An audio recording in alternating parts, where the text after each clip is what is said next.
कराना होता है गवर्नमेंट को जब साल के आखिर में वो टैक्स जमा कराता है। पॉइंट नंबर 3, क्या किसी साहब ने 1 साल से कम की रिटर्न भी जमा करवानी है? यस। क्या किसी साहब ने 1 साल से कम की रिटर्न भी जमा करवानी है? यस। 4 लोगों ने 1 साल से कम की रिटर्न जमा करवानी है।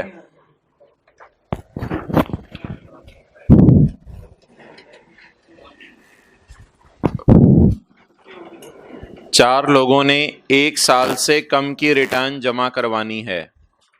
Number 1, point 3, page 281, the commissioner may give a notice. Commissioner notice दे सकता है एक बंदे को to furnish a return for a period of less than 12 months if, अगर एक बंदे की डेथ हो गई है तो उसको तो नोटिस नहीं देगा, जाहिर बात है, उसके रिप्रेजेंटेटिव्स को नोटिस देगा। तो अगर एक बंदे की डेथ हो गई है तो आपको पता है 30 जून को सारे जनाजे नहीं उठते, 12 जून को भी लोग मर जाते हैं, तो उसने फिर साल से कम की रिटर्न जमा करानी है। B, a person has become bankrupt और गॉन इनटू लिक्विडेशन। किसी बंदे ने बैंक लोन का डिफॉल्ट कर दिया है, उसने भी 12 महीने से कम की रिटर्न जमा करानी है। Point C, person is about to leave Pakistan permanently. जहाज की खिड़की से हाथ निकाल के उसने पाकिस्तान वालों को कहा मैं मर जाऊंगा, पाकिस्तान नहीं आऊंगा। About to leave Pakistan permanently. जो आते जाते रहते हैं उनकी बात नहीं हो रही, जो हमेशा के लिए जा रहा है तो जाते जाते क्या जमा करा जाए। अब इमरान खान कहेगा तू जा रहे हैं थले आ, पहले रिटर्न जमा कराओ, 12 जून की फ्लाइट है, 11 जून तक के रिटर्न जमा करा दो और जाओ, फिर जहां मर्जी जाने जाओ, जहां मर्जी मरना है मरो। Okay, point D, commissioner otherwise considers it appropriate. तो ये पॉइंट तो बहुत ओपन हो गया। इस पॉइंट की बुनियाद पे कमिश्नर किसी भी बंदे से 12 महीने से कम की रिटर्न मांग सकता है। तो असूल क्या है? असूल तो भाई 3 है। जो बंदा मर गया है उससे 12 महीने से कम की रिटर्न मांगनी है, जो बंदा बैंकरप्ट हो गया है उससे 12 महीने से कम की रिटर्न मांगनी है, जो पाकिस्तान हमेशा के लिए छोड़ के जा रहा है उससे 12 महीने से कम की रिटर्न मांगनी है, और जिसके लिए कमिश्नर मुनासिब समझे उसके लिए। Okay, the return will be furnished by due date specified in the notice. वो जब तक तारीख बताएगा तब तक आपने जमा करानी है।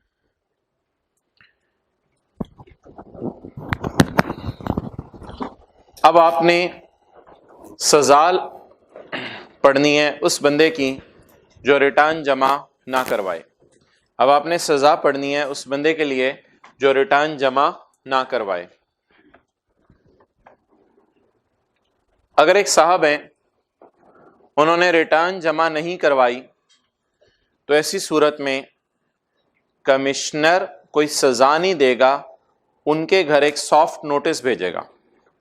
मिसाल के तौर पे आपके चचा हैं, वो डॉक्टर हैं, 30 सितंबर गुजर गया, उन्होंने रिटर्न जमा नहीं करवाई, अक्टूबर नवंबर गवर्नमेंट ने इंतजार करती रही।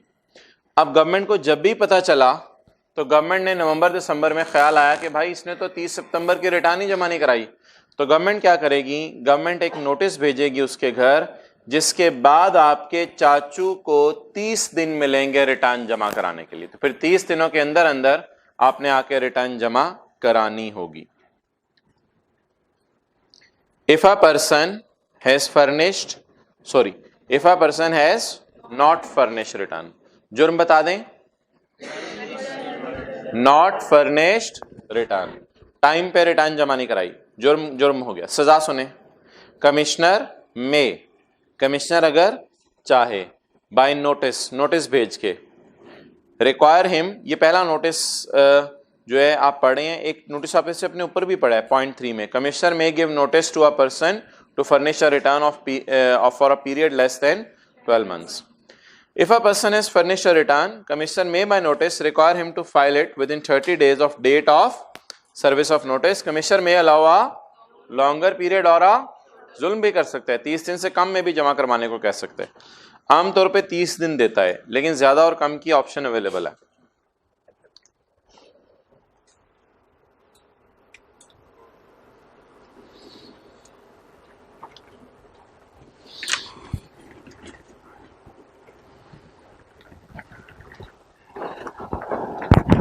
ओके, आज साल बता दें कौन सा है। हम इस वक्त खड़े हैं टैक्स ईयर 2020 के अंदर,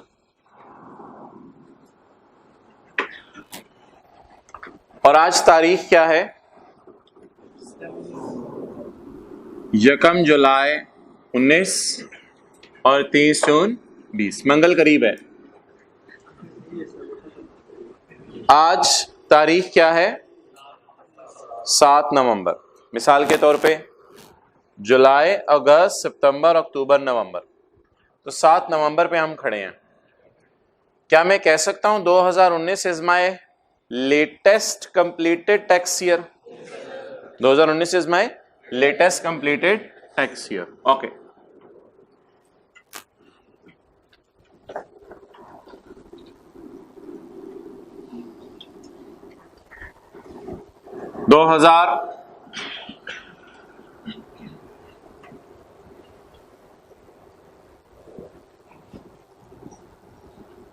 काफी हो गया। ओके, 2019, 18,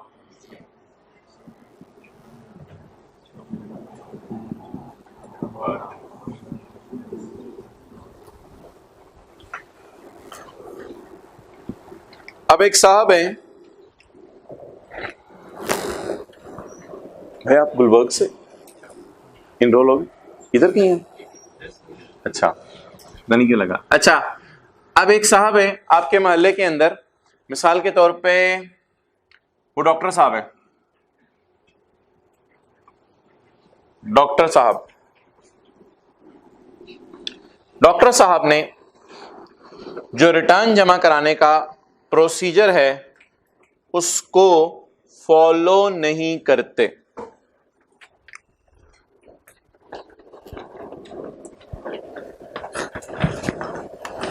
डॉक्टर साहब ने पिछले 5 साल से, 5 पूरे हो गए, डॉक्टर साहब ने पिछले 5 साल से रिटर्न जमा नहीं कराई।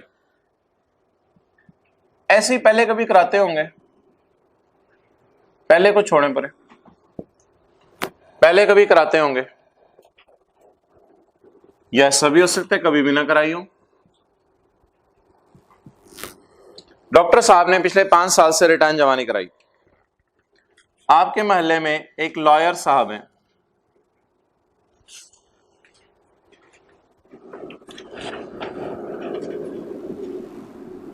कभी आ जाते हैं कभी नहीं आते, मूडी से बंदे हैं,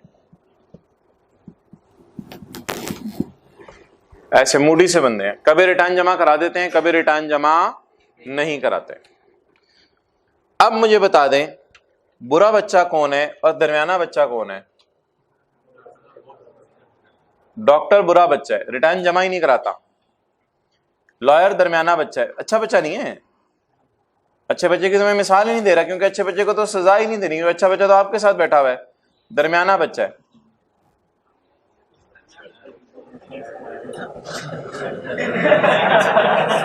okay,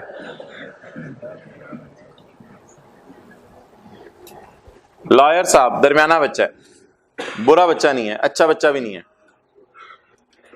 what is the criteria, what is the criteria of deciding कि एक साहब अच्छे बच्चे हैं या बुरे बच्चे हैं? क्राइटेरिया ऑफ डिसाइडिंग इज 5 साल।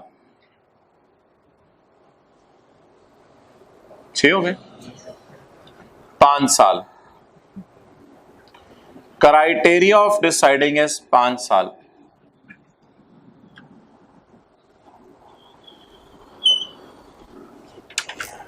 ये डिसाइड करना कि ये बुरा बच्चा है या दरमियाना बच्चा है, आपने ये नहीं देखना।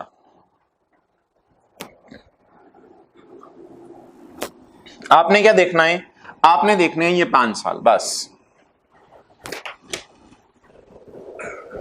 जिस बंदे ने मुसलसल, कौन सा सलसल, मीम वाला सलसल, जिस बंदे ने मुसलसल 5 साल रिटर्न जमा नहीं कराई उसे हम क्या कहेंगे, बुरा बच्चा। जिसने पिछले 5 साल में कभी आया कभी नहीं आया या एक दफा भी आ गया उसे हम क्या कहेंगे, दरमियाना बच्चा। सजा सुने, सजा ले आओ डॉक्टर नो, दांत निकालो डॉक्टर साहब के। अच्छा जी डॉक्टर साहब के लिए सजा सुने। डॉक्टर साहब किस किस साल के रिटर्न जमा कराएंगे, डॉक्टर साहब रिटर्न जमा कराएंगे 19 की, 18 की, 17 की, 16 की, 15 की, 14 की, 13 की, 12 की, 1 2 3 4 5 6 7 8 11 की, 10 की, बस ये डॉक्टर साहब को सजा है। डॉक्टर साहब 2009 की रिटर्न जमा नहीं कराएंगे, डॉक्टर कहेगा बस कर दो, खुदा दे वास्ते बस कर दो, कितने लेके जाना मैनू, खुदा के लिए बस कर दो। ठीक है सजा मुझे दो, बट ये नहीं कि लुट मचा दो। 10 साल पुरानी तो मुझे याद भी नहीं पेशेंट कौन सा आया था, और शायद तू ही आया था। कहते नहीं मैं पेशेंट नहीं था। कमिश्नर कहता है मैं पेशेंट नहीं था। सजा देनी है लेकिन इससे 9 की रिटर्न नहीं मांगनी, इससे 9 की रिटर्न नहीं मांगनी। अच्छा जी भाई, ज्यादा सजा दी आपने, कम सजा दिया है, ज्यादा या बड़ी, बड़ी सजा। ज्यादा सजा नहीं होती, बड़ी सजा, बड़ी सजा दी है इसको जी। दूसरा कौन है, लॉयर। वो कौन है, दरमियाना बच्चा। उसको बड़ी सजा देनी है, छोटी सजा, छोटी सजा, सजाई छोटी सजा, कम सजा। तो इसको कम सजा दे दें। कम सजा इसे ये देंगे कि इससे 19 की रिटर्न मांगेंगे, 18 की और 16 की, बस 19 की, 18 की और 16 की। असूल सुन लें, जिसने 5 साल से मुसलसल रिटर्न जमा नहीं कराई उससे 10 साल की मिसिंग मांगी जा सकती है। जिसने 5 साल में कभी भी जमा कराई है उससे 5 की ही मिसिंग मांगी जा सकती है, उससे 5 से पीछे नहीं जाया जा सकता। तो इसको सजा कितने साल की दी, 11वें साल की इसको भी नहीं दी, इसे भी रिलैक्सेशन है। बुरा बच्चा ही है ना, क्या हुआ, बंदा तो नहीं मारा, बुरा बच्चा ही है। तो आपने इसको कितने साल की सजा दी, 10 साल की। इसकी सजा यहां पे रोक दी और इसकी सजा कहां पे रोक दी, 5 साल। शुरू वाला सफा किताब में पता नहीं किस लिए है, वहां पे आप लिखेंगे 114 का, नहीं 4 नहीं 5, 114 का 5। इसके ऊपर लिख लें क्वेश्चन, क्यू क्वेश्चन, सजा के ऊपर लिख लें सॉल्यूशन। पहले क्वेश्चन नोट करें, पहले क्वेश्चन नोट करें फिर सॉल्यूशन की तरफ आइएगा।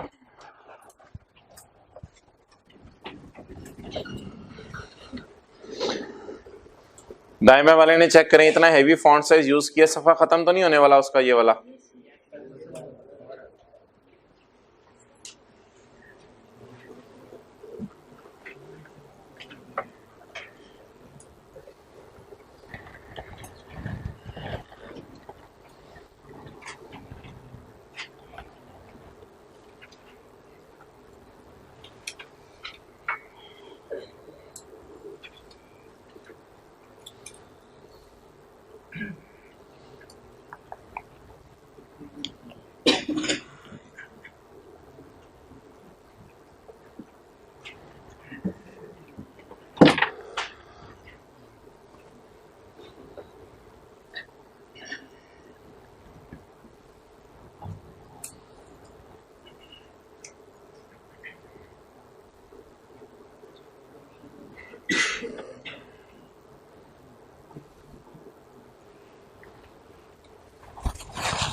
जो इंस्टीट्यूशंस सिटीजनशिप में आते हैं कि उनके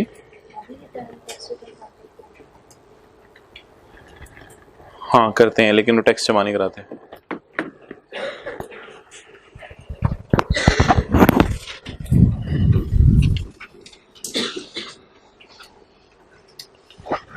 ओके, सॉल्यूशन नोट कर लें आप जल्दी से।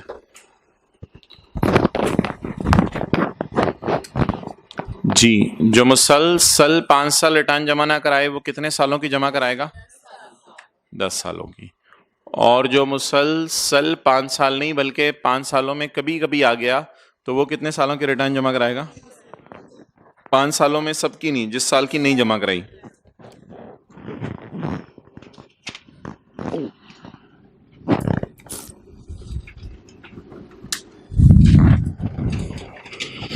Okay, page 281.5।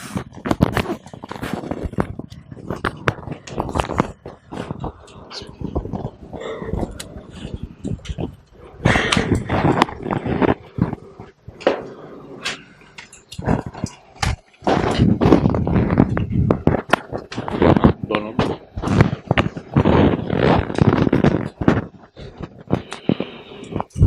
पढ़ें जी। 0.5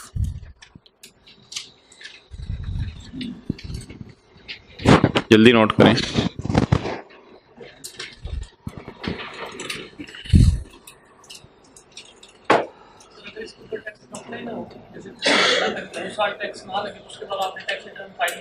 वो तो फिर रोजारी बात है, फिर तो नहीं।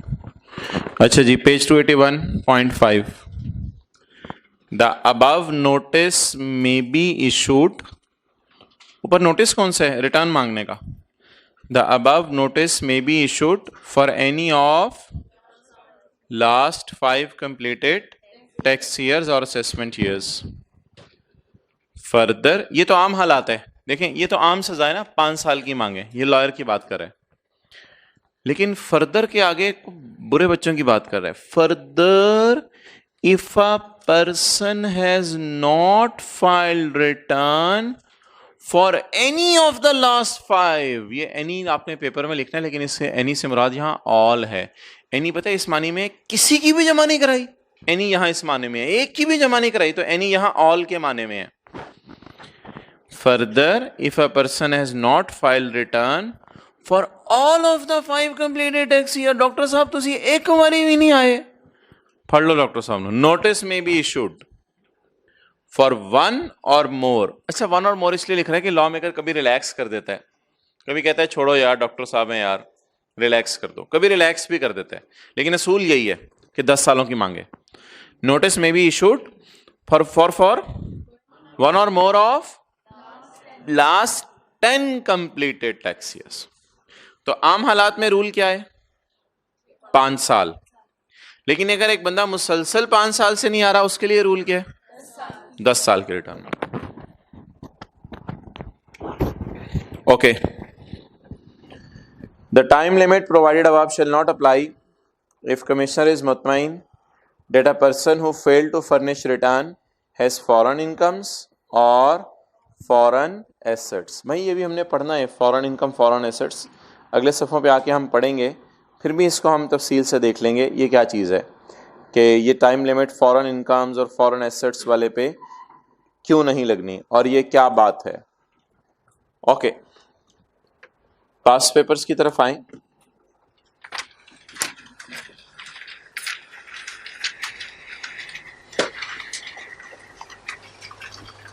और 35 का बी कर दें।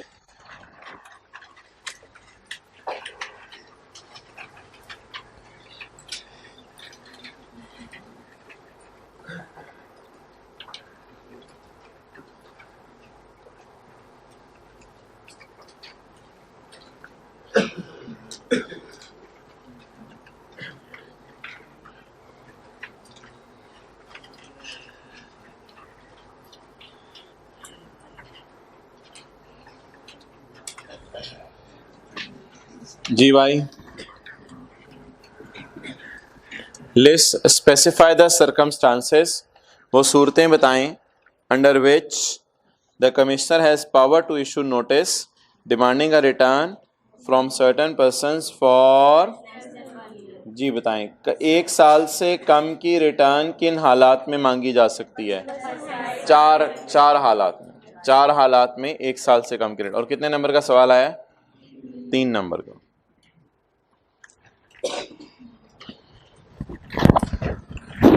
ओके जी, कॉपीज हो गई या हो रही हैं? उधर भी दे आए हैं, दे आए पहले। अभी कॉपीज बांटे मत। Point 6 page 281, can return once furnished be revised subsequently? क्या अगर आपने रिटर्न जमा करा दी है तो भाई ये रिवाइज करके दोबारा जमा कराई जा सकती है? ये सवाल है। मिसाल के तौर पे ये आपकी रिटर्न है,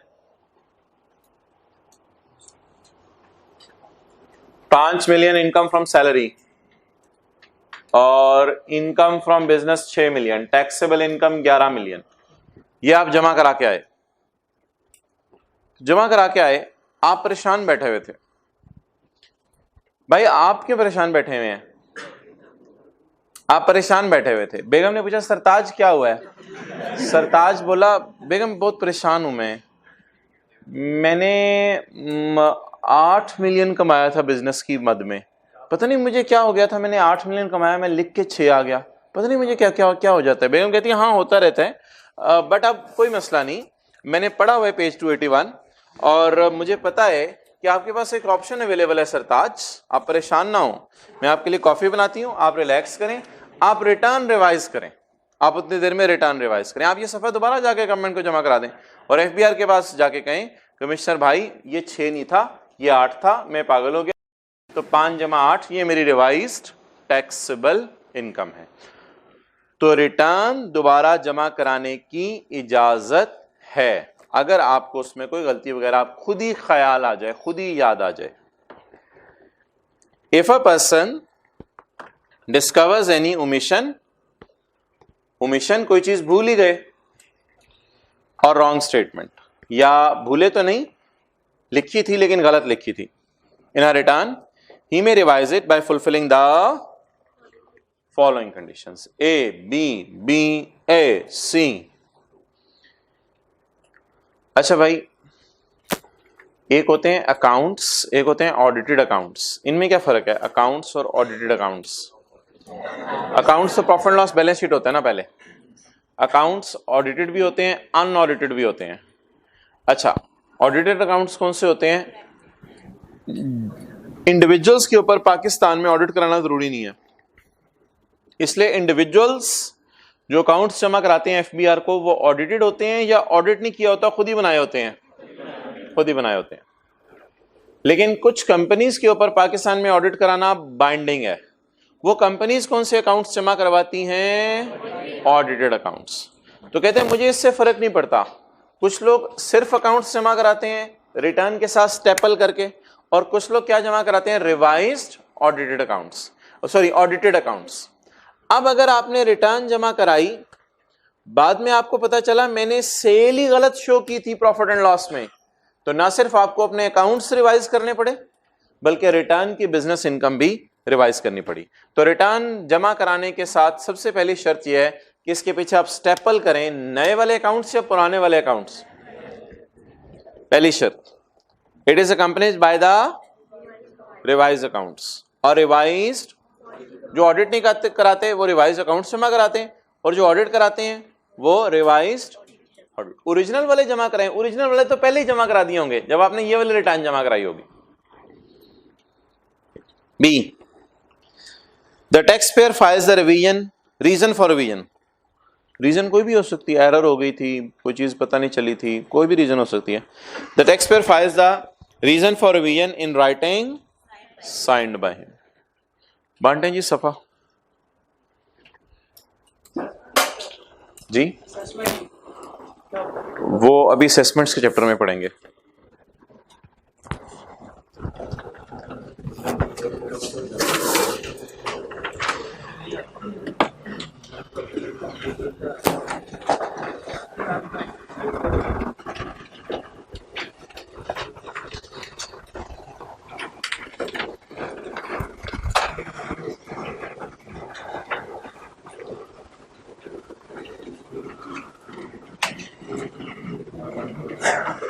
ये मिटाओ।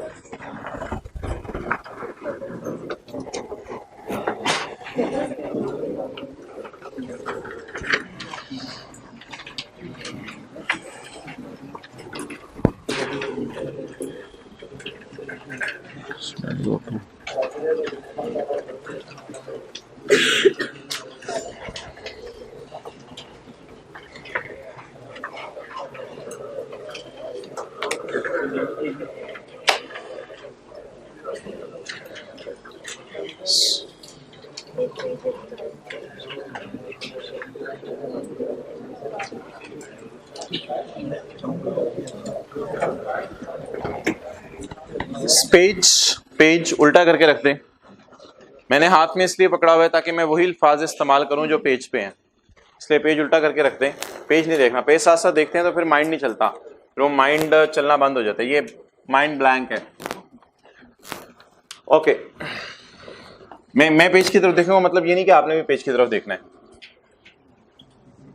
एक साहब है,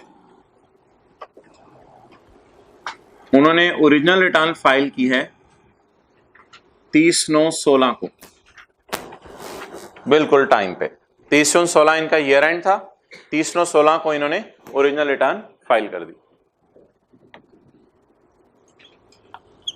अब इनके दिल में आया कि भाई रिटर्न में मैंने कर दिया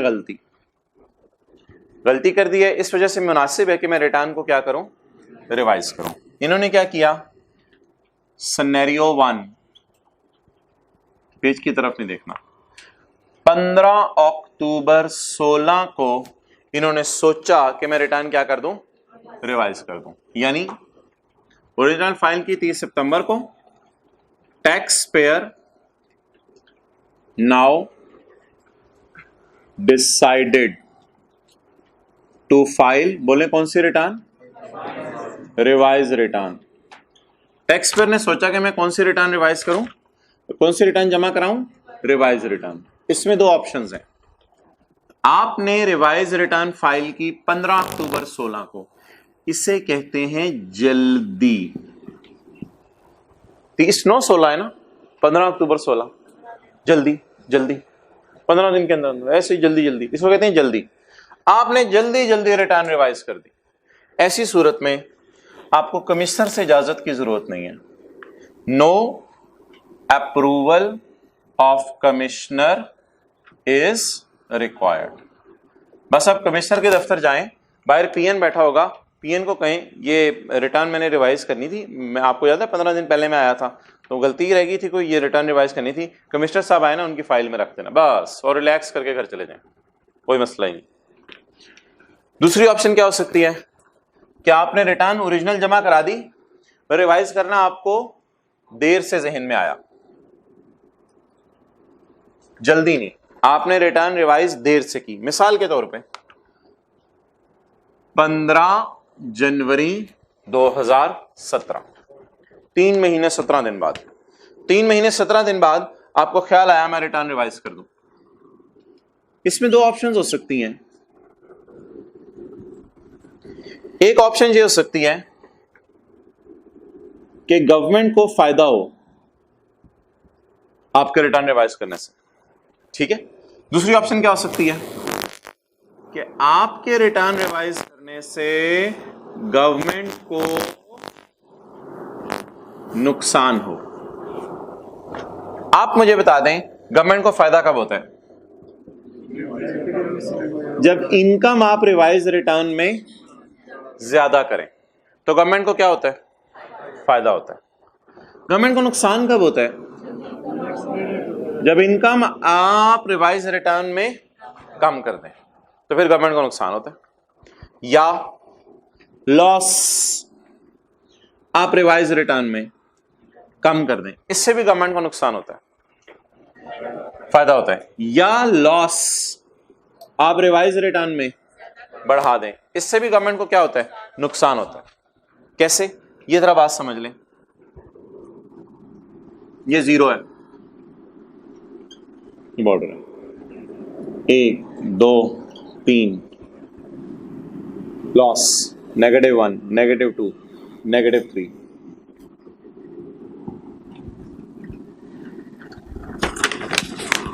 आपने अपनी इनकम 1 से 3 पे कर दी। इनकम बढ़ाने से गवर्नमेंट को क्या होगा? फायदा होगा, टैक्स ज्यादा जाएगा। आपने अपनी इनकम 3 से 2 पे कर दी।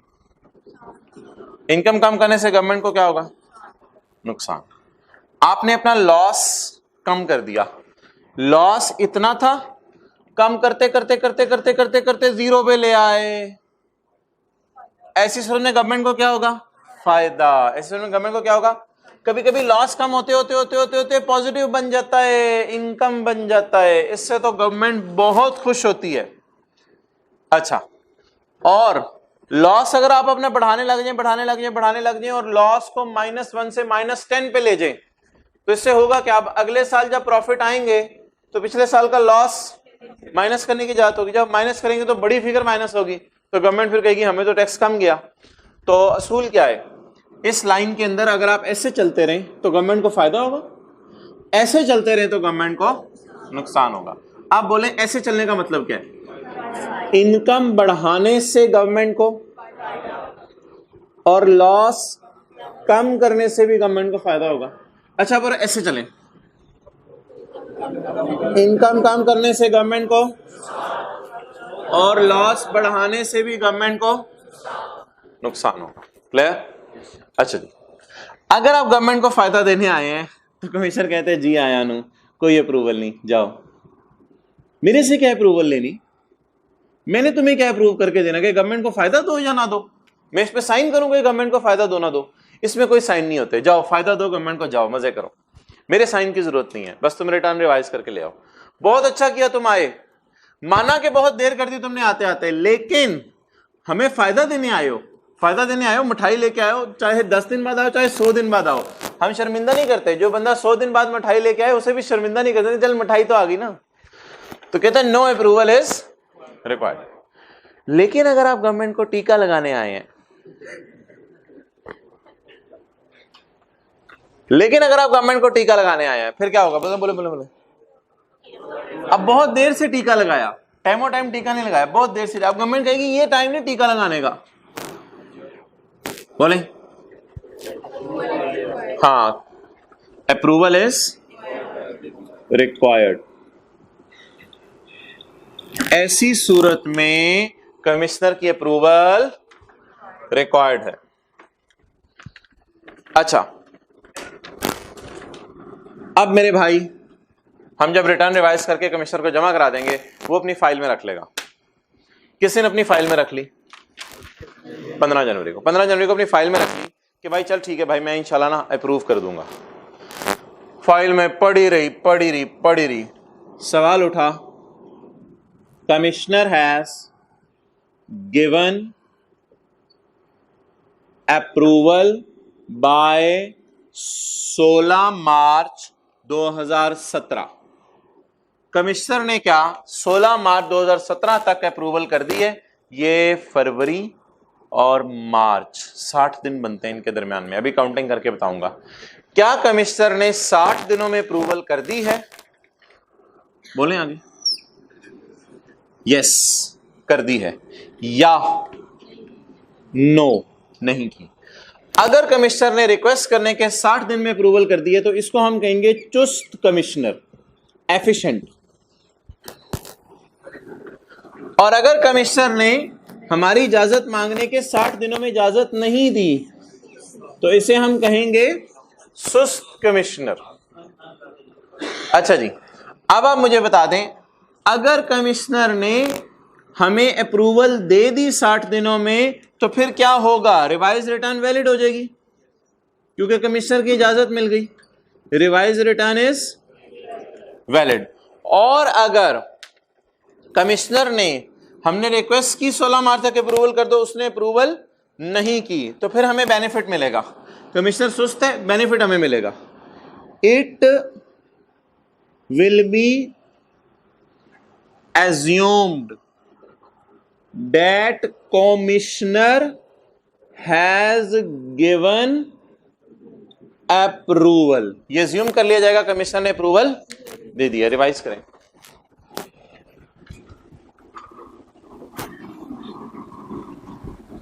आपने रिटर्न कब जमा कराई? थोड़े दिनों बाद टैक्स पेयर ने क्या सोचा, रिटर्न को क्या कर दूं, जल्दी ख्याल आ गया, 15 अक्टूबर 16, 15 दिन के अंदर अंदर ख्याल आ गया। अब क्या करेंगे आप, कोई अप्रूवल रिकॉर्ड नहीं है। इसमें इनकम कम ज्यादा वाला चक्कर नहीं है, चाहे कम भी कर रहे हैं अप्रूवल रिकॉर्ड नहीं है, इसमें इनकम कम ज्यादा वाला चक्कर ही नहीं है, क्योंकि जल्दी जल्दी रिवाइज कर दी। ओके, ओरिजिनल रिटर्न आपने फाइल की, बाद में आपने क्या सोचा, रिटर्न को क्या करें, लेकिन रिवाइज करना बहुत देर से ख्याल आया। अब दो सवाल उठेंगे, कि आप इतनी देर से रिवाइज करके नियत क्या रख के आए हो। अगर हुकूमत को फायदा पहुंचाने की नियत है तो कमिश्नर से साइन की जरूरत नहीं, बस साइन है, जाओ। और अगर आप इतने डिले करके आए हो और गवर्नमेंट को नुकसान पहुंचाने आए हो तो फिर ऐसी सूरत में अप्रूवल चाहिए। अब अप्रूवल चाहिए किससे, उसकी फाइल में डॉक्यूमेंट्स हमारे किस दिन चले गए, 15 जनवरी को हमारी रिक्वेस्ट चलेगी, please allow us to file a revise return, हमारी रिवाइज रिटर्न पे प्लीज साइन कर दें। आप कमिश्नर के पास दो ऑप्शंस हैं, अगर कमिश्नर अच्छा बंदा है तो साइन कर देगा, तो फिर क्या हो जाएगा, रिवाइज रिटर्न इज वैलिड। और अगर कमिश्नर साइन ना कर सका, साइन करना भूल गया, तो फिर अज्यूम कर लिया जाएगा कमिश्नर ने साइन कर दिए, क्योंकि कमिश्नर सोचते हैं हमने तो टाइम पे जो है वो सारा काम कर दिया था, हम रिक्वेस्ट भी कर रहे थे। अच्छा, अब एक सवाल रह गया, ये कैसे पता चलेगा कमिश्नर ने साइन किए या नहीं किए। इसके लिए क्राइटेरिया 60 दिन, अगर 60 दिन के अंदर साइन कर दे वेल एंड गुड, ना करे, इधर क्या बॉर्डर लाइन है, लकीली ये भी 60 दिन है। रिटर्न जमा कराने के बाद 60 दिन में याद आ गया कि रिवाइज करनी है, ये जल्दी कहेंगे। रिटर्न रिवाइज करने के 60 दिन बाद याद आया कि रिवाइज करनी है, तो इसको कौन सा सिनेरियो कहेंगे, देर का कहेंगे। अब 60 का बॉर्डर सामने रखें, बताएं क्या इधर भी 60 दिन वाली बात है, क्या ये 15 दिन के अंदर रिवाइज कर रहे हैं, तो 60 दिन के अंदर अंदर कर रहे हैं, विद इन टाइम कर रहे हैं।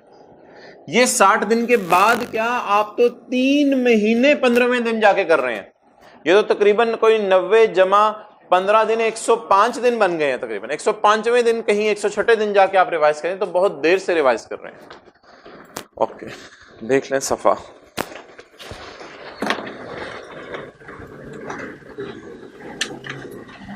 तरतीब से चलें और खुद व्हाइट बोर्ड पे मत देखें, पहले जरा खुद अपने आप से सवाल पूछें। अच्छा ये इसका ये जवाब होगा, ये है, अच्छा इसका ये जवाब होगा, खुद सोचें।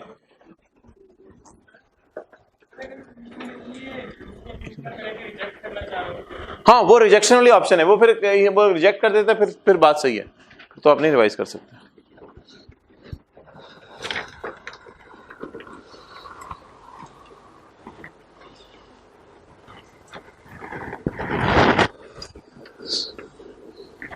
आपने सिनेरियो 1 के साथ लिख लिया जल्दी, और सिनेरियो 2 के साथ लिख लिया देर से, और गवर्नमेंट को फायदा और गवर्नमेंट को नुकसान का लफ्ज भी लिख लिया।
ओके, जुबानी पहले बताएं।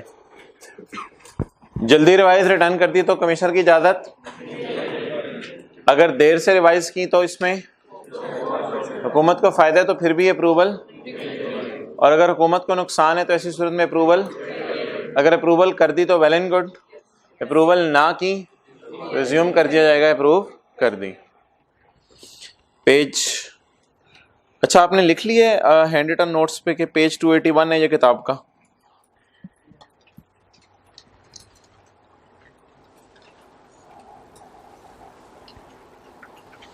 और आपने पेज 281 के पॉइंट 6 के बी ए के साथ भी लिख लिया है कि एक हैंड रिटन पेज मिला था। इसको कहते हैं क्रॉस रेफरेंसिंग, ये अच्छे बच्चे करते हैं। एब्रीवेशन बना लें हैंड रिटन का HW, वो तो होमवर्क बन जाएगा। चलें बहरहाल हैंड आउट कर लें HO हो। ओके, BA पढ़ें, BA करते हैं जी आज। ये हमने BA कर लिया माशाल्लाह, 5-6 मिनट में BA कर लिया है। BA को आप अप्लाई करें, इंग्लिश पढ़ें। It is accompanied by approval of commissioner, आम हालात में कमिश्नर की इजाजत चाहिए। However, this condition shall not apply if revised return is filed within, देखें इधर, आम हालात में इजाजत चाहिए लेकिन अगर 60 डेज में कर दें तो इजाजत नहीं चाहिए। BA पढ़ें दोबारा।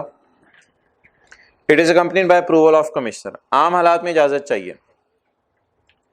However, this इजाजत shall not be applied if revised return is within 60 days of filing of return. Next, बल्कि ऐसा कर लेना 60 days of filing of original return, original return जमा कराने के 60 दिनों के अंदर अगर आप रिवाइज कर दें।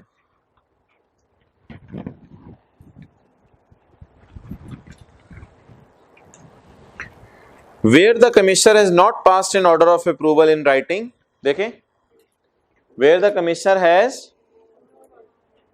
Has given approval, no, where the commissioner has not passed an order of approval in writing for revision of return within 60 days from the date revision was requested, required का मतलब requested होगा यहां, within 60 days from the date revision was requested, it will be assumed that commissioner has given the, assume कर लिया जाएगा commissioner ने approval दे दिया।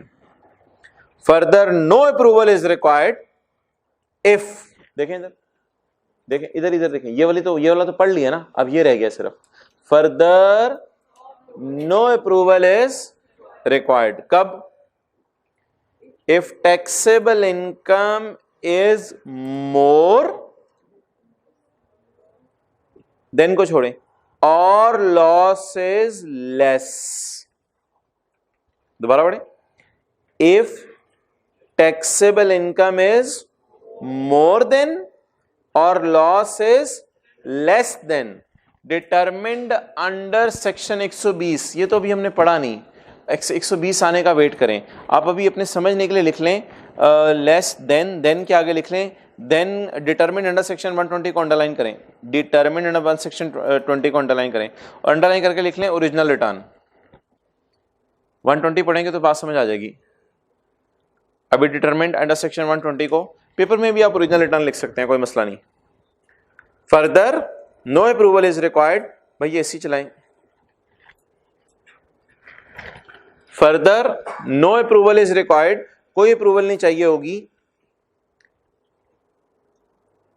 No approval of commissioner is required if taxable income is more और loss is less than determined under section blah blah, then original return.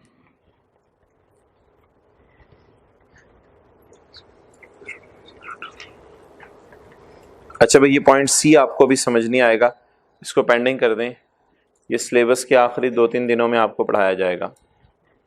Point C pending. Point C पढ़ने से पहले क्या करना पड़ेगा? सेक्शन 121 पढ़ना, 22 पढ़ना पड़ेगा, 122 है, ये पता नहीं कब पढ़ेंगे हम। ओके आगे चलें। If any of the above condition is, इसी सफे पर हैं, if any of the above condition is the return shall be considered as invalid, return invalid होगी।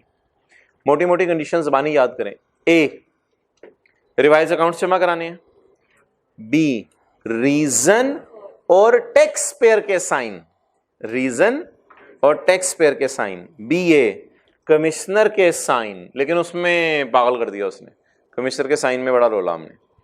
तो number 1 revise accounts, number 2 tax payer के साइन और रीजन, और number 3 commissioner के साइन। लेकिन कमिश्नर के साइन में जरा सोचना पड़ेगा साइन कराने भी हैं या नहीं, कभी कराएंगे कभी नहीं कराएंगे, कभी करेगा नहीं फिर भी अज्यूम कर लिया जाएगा कि करा लिए गए हैं। अब इस तरह जुबानी याद रखें मोटी मोटी बातों को। 3 बातें यहाँ पे, उधर ऊपर हमने 4 बातें याद रखी थी, मर गया है, दिवालिया हो गया है, या पाकिस्तान छोड़ के जा रहा है, इस तरह बातों को याद रखा करें। इधर भी इसी तरह रिवाइज अकाउंट्स, टैक्स पेयर के साइन, कमिश्नर के साइन, बस ये 3 शर्तें हैं। If any of the above condition is not fulfilled, the return shall be considered as invalid and the mode and manner for seeking the revision shall be prescribed by board. तरीका board बताएगा, तरीका board बताएगा किस तरह revise करनी है। अगले page पे आए, 6A को भी पेंडिंग पे डाल दें मादरत। 7, if a person files a return, it will be assumed that he himself has, unless he proves, unless वो खुद कह दे। क्या मतलब जरा बताएं। if a person files a return, it will be assumed that he himself has signed it। असल में आप जाएं, आप जरदारी भाई के जाकर रिटर्न जमा करा दें। अब गवर्नमेंट को नहीं पता कि आप उसके एजेंट नहीं हैं, बस आप जाएंगे जाकर रिटर्न जमा करा के आ जाएंगे। अब जरदारी भाई जब खुद आके बताएंगे ना भाई ये वो मैं नहीं था ना वो मेरा एजेंट था, फिर गवर्नमेंट मान जाएगी। तो अगर किसी ने आपके रिटर्न जमा करा दिए तो बिल्कुल परेशान ना हो, गवर्नमेंट आर्जी तौर पे अज्यूम कर लेगी आप ही आए थे, क्योंकि आप एजेंट को भी भेज सकते हैं। लेकिन बाद में अगर आप खुद जाके बता देंगे ये तो मेरे साइन ही नहीं, ये तो मैं था ही नहीं, ना वो मेरा एजेंट है, फिर गवर्नमेंट कहेगी चलो ठीक है, फिर अब आप सही वाली आप खुद जमा करा दो। If a person files it will be assumed that he himself has signed it unless वो खुद आके कह दें ये मैं नहीं था, फिर और बात है। क्लियर जी भाई, समझ आई बात? ओके, सेक्शन 115 हेडिंग बड़ी मजे की है, पढ़ें। Persons not required to show return of income. कहते हैं किन लोगों ने रिटर्न ऑफ इनकम जमा नहीं करवानी। ओके,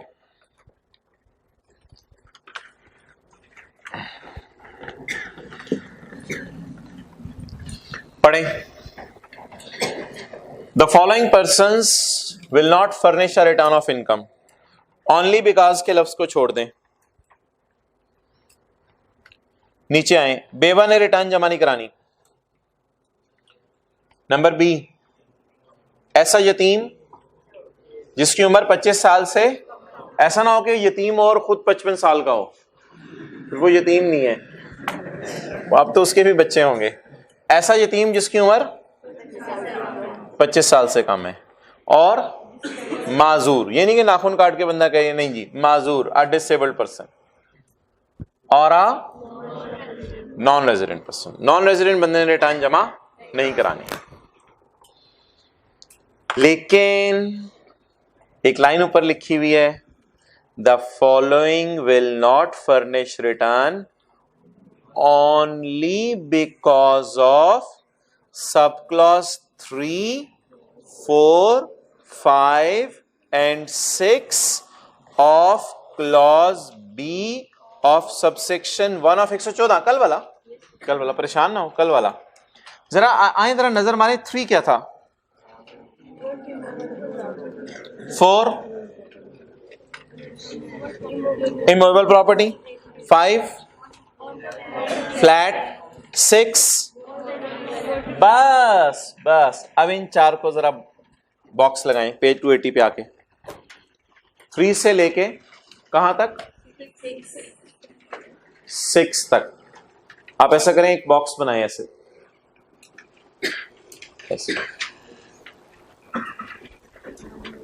ठीक है? अच्छा, बॉक्स बना के लेफ्ट पे लिखें एक्सेप्शंस, एक्सेप्शंस। एक्सेप्शंस क्या है इनकी? इन 4 की एक्सेप्शंस है। नंबर 1 उर्दू में लिखें, बेवा। बी वी नहीं लिखनी, वो गलत हो जाएगा, वो बेवा नहीं होती फिर। बेवा। छोटा यतीम। छोटा यतीम क्या मतलब? 25 साल से कम। और तीसरा माजूर। माजूर। चौथा नॉन रेजिडेंट। इसको नॉन रेजिडेंट ही लिख लें, इसको अंग्रेजी में लिख लें, non resident.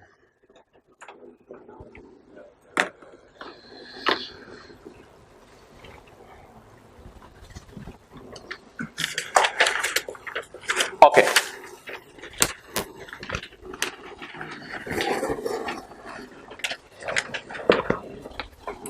you are not supposed to note down what I am noting up on whiteboard. Hand written notes नहीं खोलने हैं, बंद कर दें hand written notes.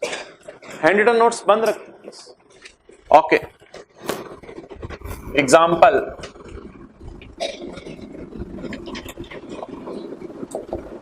There is a बेवा, इसकी इनकम 7 लाख, इसकी इनकम 7 लाख, इसके पास car 1200 CC. Now the question is she required to file a return of income? Yes yes. आप लोग पहले बी लगा रहे हैं, मैं पहले ए बी लगाऊंगा। आप लोग बी की तरफ क्यों? आपने बी पढ़ा ही क्यों? मैंने कल क्या सुल बताया था? पहले क्या पढ़े? ए बी लगाएं जरा। अब वो बेवा बोल रही है, चीख रही है, चिल्ला रही है कि आप ऐसा करो, 0.3456 वाली एक्सेप्शन पढ़ो, मेरे पास गाड़ी है, मुझे जो है वो रिलैक्सेशन दो। नहीं नहीं नहीं नहीं नहीं भाई, तुम्हें रिलैक्सेशन नहीं है, तुम तो ए बी में मारी गई। ए बी के अंदर आके she is required to file a, कल वाली बात अपनी जगह, पहले क्या लगाना है? ए बी, बाद में बाकी चीजें लगानी है। तो ये लुट तो नहीं मची हुई कि बेवा 7 मिलियन कमा रही है, हम कहीं टैक्स से ना दो? लुट तो नहीं मची हुई, वो तो पता नहीं क्या है, बला है।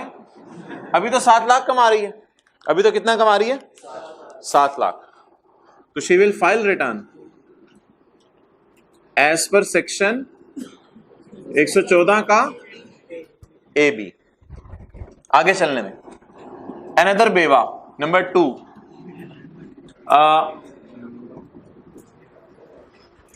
there was another beva who came and she informed you that I am earning only 2 lakh. Please, I am earning only 2 lakh. मैं से 2 लाख कमा रही हूं और 1200 सीसी गाड़ी है मेरे पास, 1200 सीसी कार है। तरतीब कल वाली लगाएं। ए बी लगा? ए बी नहीं लगा, अब बी लगेगा। अब बी लगेगा। अब बी का कौन सा वाला पॉइंट लगाएंगे? 6। लेकिन उसमें तो इससे रिलैक्सेशन है, उससे तो इससे रिलैक्सेशन है। अब क्या करें? She will not file a, वो रिटर्न जमा नहीं कराएगी। क्यों नहीं कराएगी? क्योंकि अभी आपने पढ़ा है कि इन पॉइंट्स में, इधर देखें, इन पॉइंट्स में 4 लोगों को रिलैक्सेशन है। नेक्स्ट, अगली मिसाल से बात वाज़ेह होगी। बेवा नंबर 3,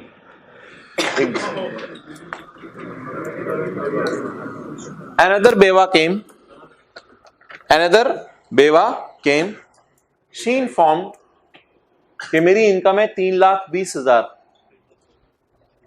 मेरी इनकम है 3,20,000 and I am CA, ACA, 2-3 साल हुए CA किए हुए, FCA नहीं, ACA। तो मेरी इनकम कितनी है? 3,20,000। चलें जी, पहले बी लगाएं, नई रिटर्न जमा करानी। अब लगाएं बी। बी का कौन सा? 9 मैंने यहां लिखा है, तो एक्सेप्शन नहीं अवेलेबल। अब वो किस वजह से रिटर्न जमा कराएगी? CA होने की वजह से। अब she will file return, interesting सी स्टोरी है ना ये, ऐसे घुमाने फिराने की कोशिश की, लेकिन 3 एग्जांपल्स पढ़ के बात समझ आई। ऐसे घुमाने फिराने की उसने वो कोशिश की। She will file return as per section 114 का बी का, yes, she will file a return, वो रिटर्न फाइल करेगी। आप बता दें बेवा को किस सूरत में रिलैक्सेशन है। पहली तो शर्त यह है कि 4 लाख से कम कमा रही हो। फिर अगली ये है कि इसको रिलैक्सेशन मिल सकती है अगर इसके पास इमूवेबल प्रॉपर्टी है, इमूवेबल प्रॉपर्टी है, फ्लैट है या गाड़ी है। इन 4 सूरतों में रिलैक्सेशन मिल सकती है, इसके अलावा किसी सूरत में भी रिलैक्सेशन नहीं मिल सकती। अगले सफे पे ये तीनों एग्जांपल्स नोट हुई हुई है, हैंड रिटन पेज।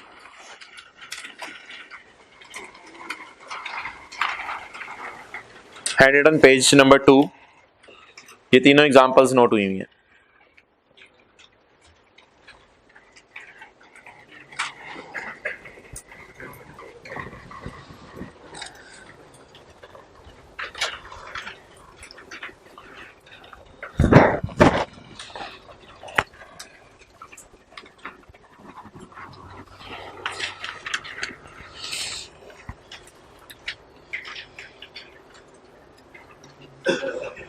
एक मिनट, ये आखिरी बात का जवाब दे दें।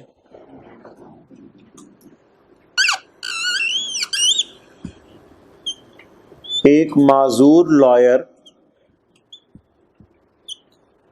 2.5 लाख कमा रहा है, बता दें जी रिटर्न जमा करानी है या नहीं। एक माजूर लॉयर 2.5 लाख कमा रहा है। चलें जी, आ जाएं पेज 280 पे प्लीज, मैं बताता हूं। आ जाएं पेज 280 पे, ए बी लगाएं। नहीं कराएगा, गुड। बी में आए, बी में 0.9 में रिलैक्सेशन तो नहीं अवेलेबल, इसे रिलैक्सेशन तो उस सूरत में अवेलेबल है, ठीक है। अभी तो रिलैक्सेशन अवेलेबल नहीं है। आप बताएं, ही विल फाइल रिटर्न सेक्शन 114 का बी का 9, लॉयर लिखा हुआ है उसमें, bar council, Pakistan bar council. पहले एबी को चेक करेंगे। एबी के मुताबिक जमा, जिस पे एबी नहीं लगेगा उस पे कौन सा लगाएंगे। अगर बी में भी जवाब नो आ जाए फिर जमा, अगर बी में किसी एक में भी ट्रैप हो गया तो जमा करानी पड़ेगी।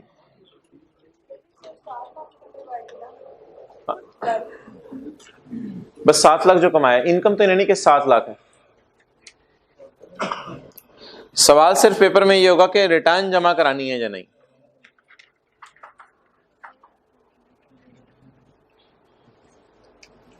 एक और मिसाल ऐड कर लिया आपने, माजूर lawyer 2.5 lakh, he will file return.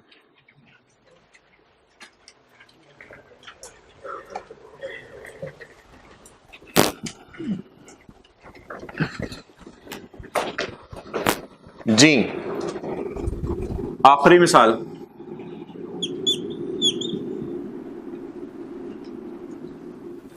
माजूर नौजवान इस्लामाबाद में फ्लैट है, इनकम इसकी 2 लाख,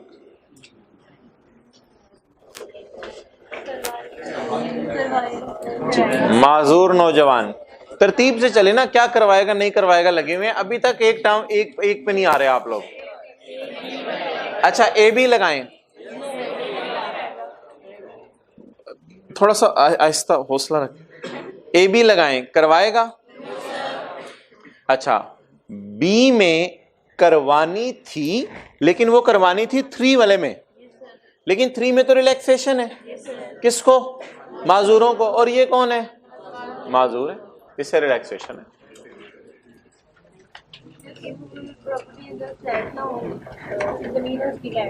तो वो भी 500 स्क्वायर यार्ड्स और मोर पे करानी पड़ेगी, कम में तो फिर खैर है। लिखा हुआ यही पेज 280 पे।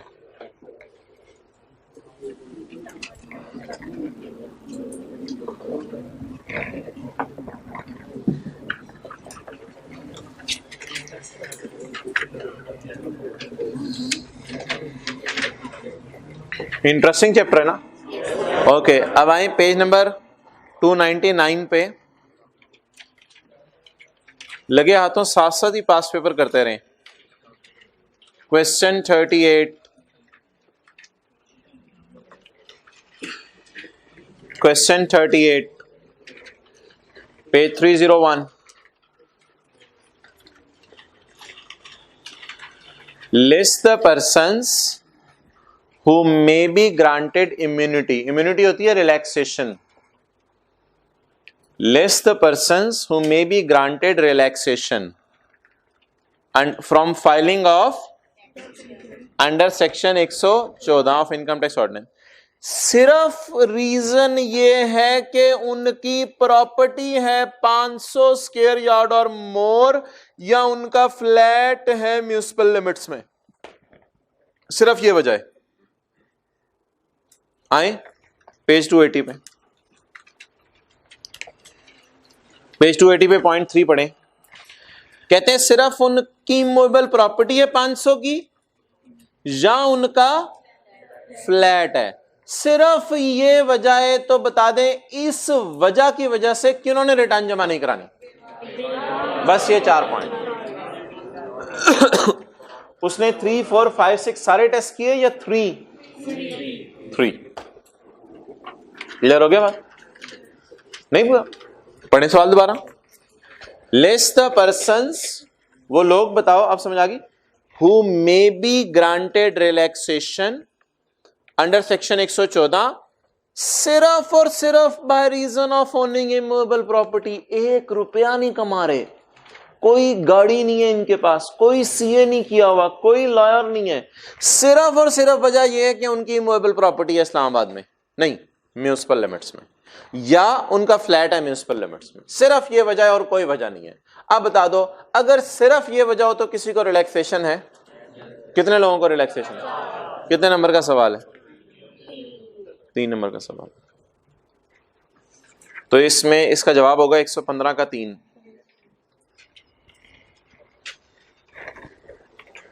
सेक्शन 115 की हेडिंग नहीं पढ़ी आपने? पर्सन्स, किन लोगों ने रिटर्न ऑफ इनकम जमा नहीं करवानी। ओके, आखिरी बात फिर क्लोज करें। एक और बंदा पढ़ लेते हैं जिसने रिटर्न जमा नहीं करानी।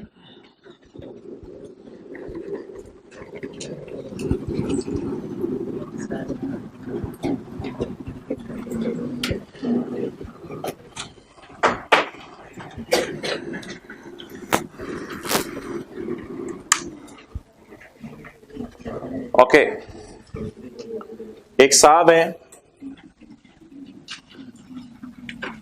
सैलरी भी कमा सकते हैं, बिजनेस भी, कैपिटल गेन भी, अदर सोर्स भी।